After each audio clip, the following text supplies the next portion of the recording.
విద్యార్థుల ఆరోగ్యాలు అయోమయం. శనివారం జరిగిన తప్పిదం వల్ల 34 మంది బాలికలు అస్వస్థతకు గురైన విషయం తెలిసిందే.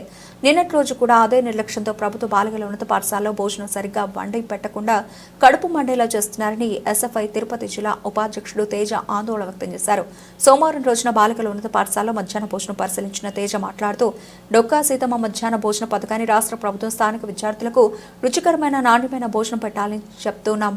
ఇక్కడ వంటవారు మాత్రం ఇవి పాటించకుండా బాలికలు తినకుండా వడ్డిస్తున్నారని, సగానికి పైగా భోజనం పడేస్తున్నారని, అర్ధకడుపులు నింపుకుని విద్యార్థినులు అనేక అవస్థలు పడుతున్నారని వారు అన్నారు.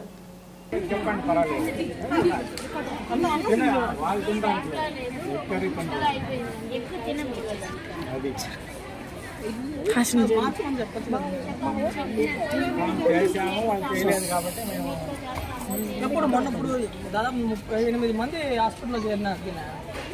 38 మంది ఇంకా 5 మందికి హాస్పిటల్లో ట్రీట్మెంట్ తీసుకుంటూనే ఉన్నారు. ఎవరికైనా బాగాలేనంత వరకు పట్టించుకోరు. అసలు నాకు అర్థం కావట్లేదు. నేను రోజు వచ్చి ఎంక్వైరీ చేస్తాను. మరి మొన్న ఎందుకంటే జరిగింది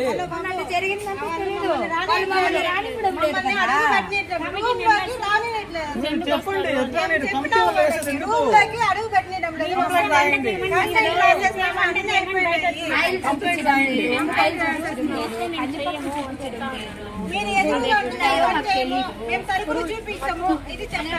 కంప్లైంట్ రాయండి. ఎందుకు ఇప్పుడు కమిటీ వాళ్ళు ఉండేది మనకి విద్యార్థులు బాగుపడే. అసలు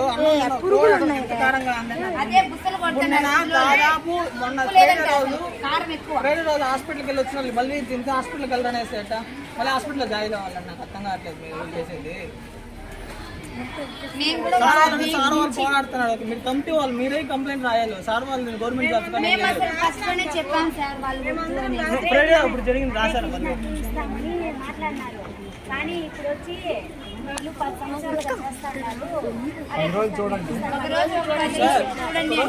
నిన్న 38 మందికి అయింది. ఒక బాప కన్నా ఒకవేళ హెల్త్ బాగాలేకుండా పోయింటే ఎవరు చూస్తుంటారు?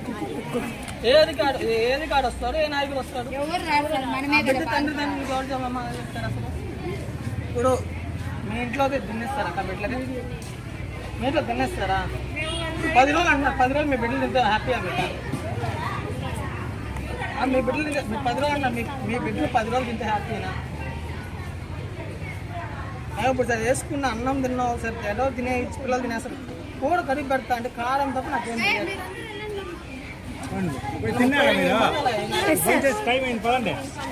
క్లాసులకి వెళ్ళండి, క్లాసులకి వెళ్ళిపోండి.